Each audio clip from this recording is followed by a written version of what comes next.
রক্তপতি আমি এসেছি। আমি জানি তোমার খুবই কষ্ট হয়েছে। না স্বামী না, আমার কোনো কষ্ট হয়নি।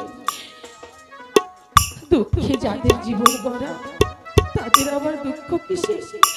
আপনারই অনেক কষ্ট হয়েছে অনাহারে থেকে। আপনার খুব কষ্ট হয়েছে, তাই না? না প্রিয় না, তোমার মতন আজ আমি না স্বামী না, অনেক সাধনার পর আপনার মতো স্বামী আমি পেয়েছি। আপনার চরণ সেবা করার সুযোগ আমি পেয়েছি।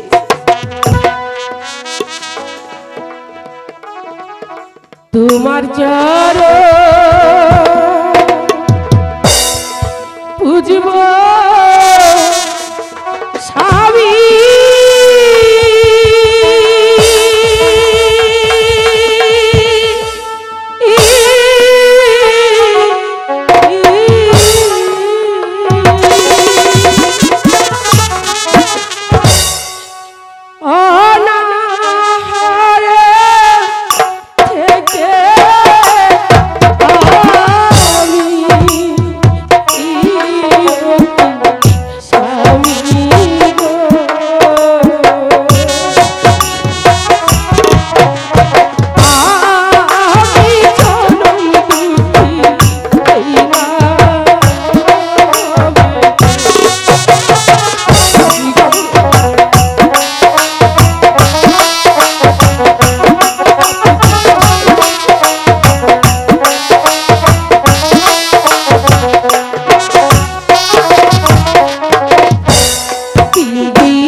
আমার যে বড্ড খিদে পেয়েছে। স্বামী আপনি আমি এখানে রান্না তুলে দিচ্ছি। রান্না হলে আমরা দুজনে একসঙ্গে বসে খাবো। চলুন স্বামী। চলো প্রিয়, চলো।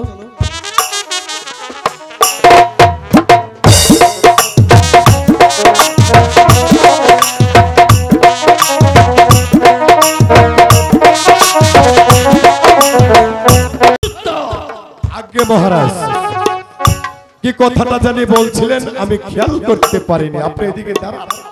দেখতে দেখতে সন্ধ্যা ঘনিয়ে এলো, এখনো প্রাসাদে পৌঁছার পথ অনেক বাকি। এখনো করতে পারি না। এত একেবারে সহজ কথা মহারাজ। শুনুন, দিবা প্রায় অবসান। এক কাজ করলে কেমন হয় মহারাজ? আজ্ঞে মহারাজ, আমি বলছিলাম কি আজকের রাতটুকু না হয় সত্যবানের জীর্ণ কুটিরে কাটিয়ে আগামীকাল সুপ্রভাতে আমরা দেশ অভিমুখে যাত্রা করব। তুমি ঠিকই বলেছ নরোত্তম, এছাড়া তো কোনো উপায় আমরা দেখতে পাচ্ছি না। নরোত্তম, তুমি কোন সত্যবানের কথা বলছো? কোন সত্যবানের কথা বলছেন? আপনি চিনতে পারলেন না, আপনি ভুলে গেছেন। না নরোত্তম, তাহলে শুনুন, যে সত্যবানকে আপনি চন্দন বন দান করেছিলেন, আমি সেই সত্যবানের কথা বলছি। তাই তো নরোত্তম, আবার মনে পড়েছে ওই সত্যবানকে সুন্দরবন দান করেছিলাম। তুমি সেই সত্যবানের কথা বলেছ। তাহলে চলো নরোত্তম, সত্যবানের বাড়িতে আমরা আজকে রাত্রি যাপন করব। আগে মহারাজ, তাহলে আপনি আগে চলুন মহারাজ। তাই চলো।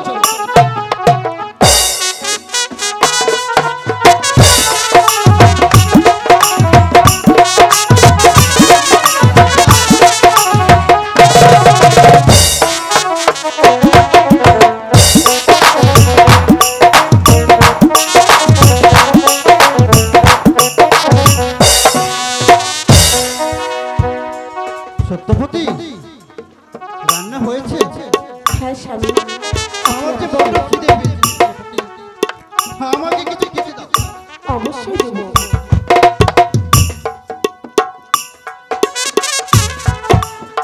জানো, আমি আর খুব ক্লান্ত। স্বামী, বসুন।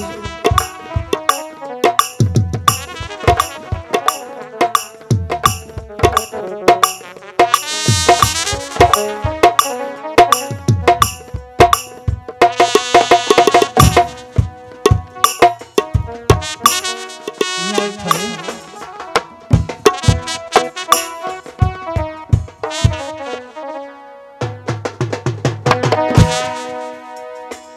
সত্যপতি,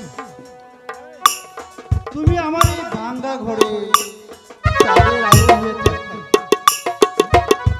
স্বামী, এই আপনার পাও দুটো দিয়ে